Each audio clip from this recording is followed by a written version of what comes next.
Welcome back to Arise Prime Time. I'm Charles Adeniyi, and this is the point in the program that I introduce our guest analyst, who is here to give his perspective on nearly everything we've covered in the program. And today, I'm joined here in the studio by the current affairs analyst, Professor of Communications and Deputy Dean of the Postgraduate School at Bayes University in Abuja, Professor Abiodun Adeniyi. Prof, great to see you as always. Thank you, Charles. Let's start with Professor Kingsley Barlow, who was at the top of the program, and giving his insight and hindsight and foresight into the economy of Nigeria and what he would like to see happen with the new administration. What do you make of that? Well, I think we should let me first of all say congratulations to him on his 60th birthday. And of course, Prof has been one of the foremost economists that we have in this country. His views are always very authoritative and often very objective, really. He's somebody that should really be taken very seriously. And despite the rebuttal of Niyi Akinsiju, I think Prof still has a great deal of credibility, and his points should actually matter. You know, what we just have to be concerned about is how to reflate the economy, you know, how to inject in some more capital and how to boost production, essentially, because at the moment it seems as if we're just hanging in a kind of balance, you know, where we are essentially, you know, part of the dangerous consumerist world, you know, without producing anything, and that's why we're finding it very difficult to cope, you know, with exchange rates. And do not forget that capital is always on a flight from this country, and if that continues into the next administration, you know, especially faced with mounting debts, I don't know how we can actually come back from the doldrum, you know. So a lot of work has to be done, and that's why I'm also concerned about, you know, this repetition of old practices of our leaders that began at the dawn of this democracy in 1999, when President Obasanjo was, for instance, when he was initially elected, you know, when he was still president-elect, the stage at which Bola Tinubu is now, and he jetted out of this country in the guise of looking for foreign investors, moving from one country to the other. You know, and of course, after he became president, when he was sworn in as well, you know, he went down on record as one of the most traveled presidents in this country. Yeah, he certainly traveled around. You know, in search but of we foreign, could see the results of in his search travel. of foreign investors. So my concern is, with due respect to these personalities, these leaders, is that I don't know how much longer we'll continue to look for foreign investors in a situation where we're in a very competitive world, where we know that capital is continuously flying away from where crisis is.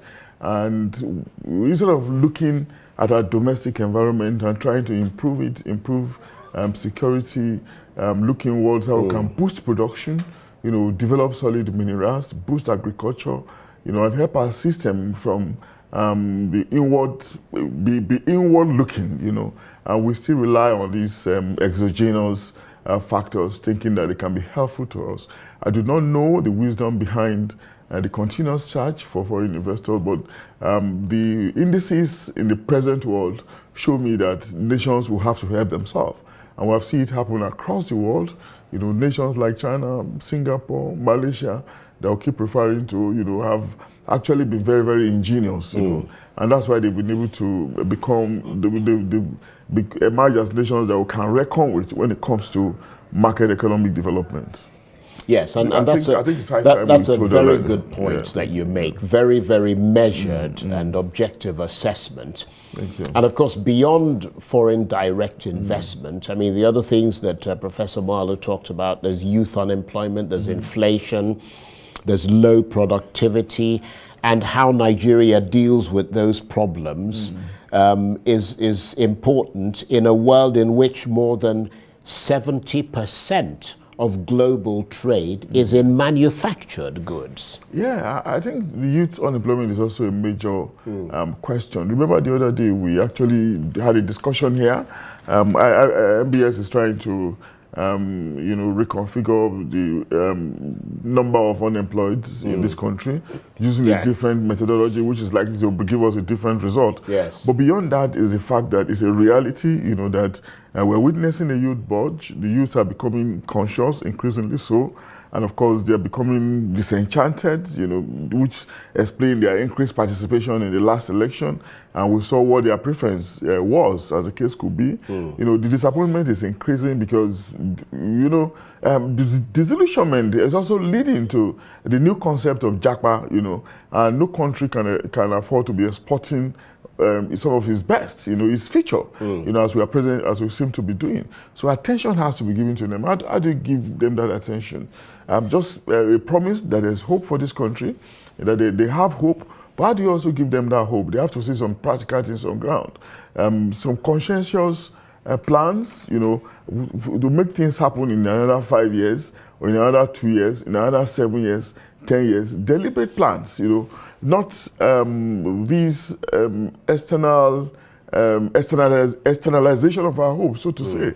And some real things, change in leadership patterns, reorientation, some new conscientious disposition on the part of the leaders, that will show seriousness, not just in the things that they are going to mouth, not just in their pronouncements, but in their actions. Then, of course, you see the youths, of course, they will revive their hope naturally. And what about the other things that you said you mentioned? All these things, they crisscross, they intersperse each other.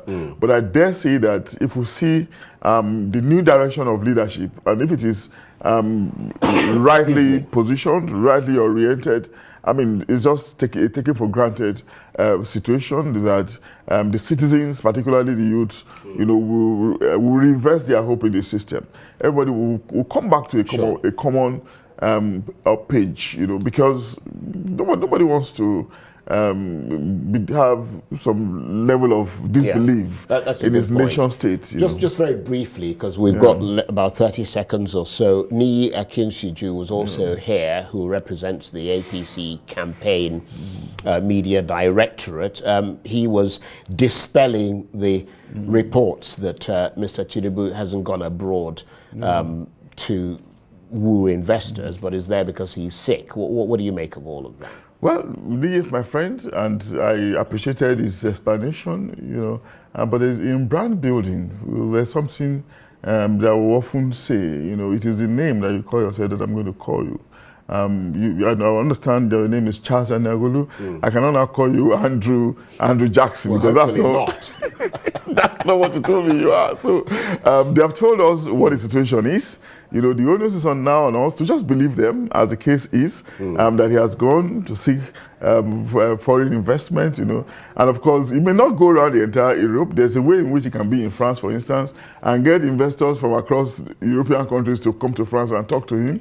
If that is the case. As long as we can see it being with done. No problem, yeah. That's the so important they've given us an explanation. Maybe we should stand by that explanation for now until we see a contrary reason. Okay, very measured as always. Professor Abiodun Adeniyi, thank you very much indeed. And Professor Adeniyi is a current affairs analyst, professor of communications and deputy dean of the postgraduate school at Bayes University in Abuja.